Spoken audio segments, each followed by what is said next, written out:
Good morning, St. Andrews. I am calling in here from just the top of a small hill in Palos Verdes, where I am hiking with a backpack on to train for a backpacking trip I'm doing in a few weeks. We'll be backpacking across Catalina Island.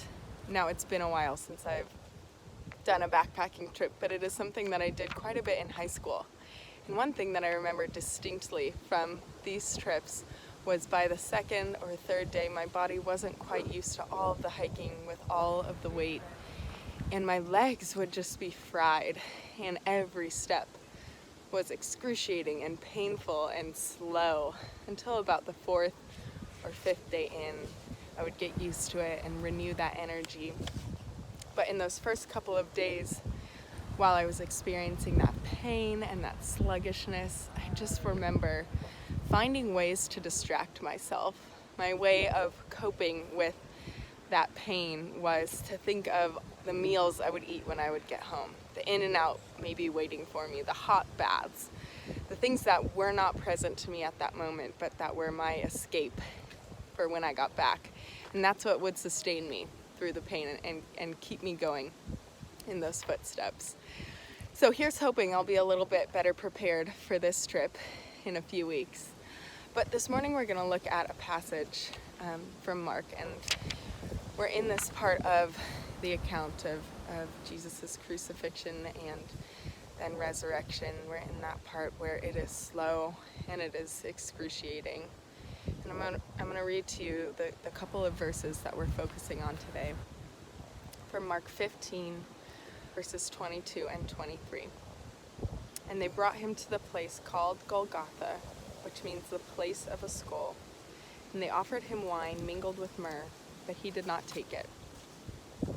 Now this is the point at which Jesus had just walked with his cross.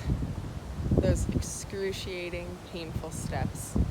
It must have been a slow process considering how injured he was at that point already. And he arrives and they offer him wine with myrrh. Now this is a typical thing that would be offered to someone who was dying or in excruciating pain, to numb the pain, to numb the suffering.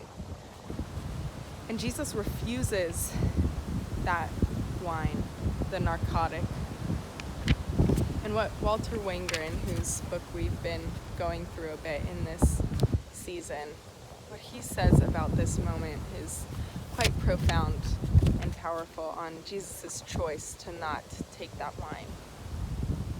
He says, what has Jesus been doing since Gethsemane, when he was arrested and this process began of leading him to his crucifixion? What has he been doing since Gethsemane? He's been drinking, not from the woman's narcotic cup, but from the cup the Father would not remove from him. Drinking, swallow by swallow, tasting the hell therein, not tossing it down in a hurry, so that by the grace of God he might taste death for everyone.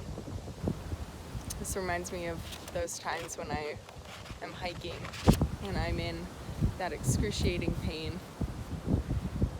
And firstly, how relative that pain is. But secondly, what strikes me is the way I coped with that and the way I moved through was by escaping it. Jesus, in this moment, makes a conscious choice to not escape it.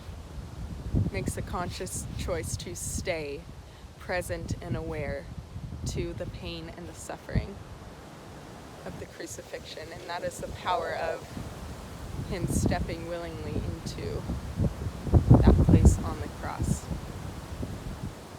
Now this is heavy and it's painful, and Christ identifies with our pain in this moment, but I think it's important in this season to identify with Christ's pain, likely one that we have not experienced, being led to literal death. So I'm going to just turn my camera around here and we'll just have some space for silence and space to just sit and contemplate that moment with Christ when he chose willingly that we would be present in his choice to be present in that moment.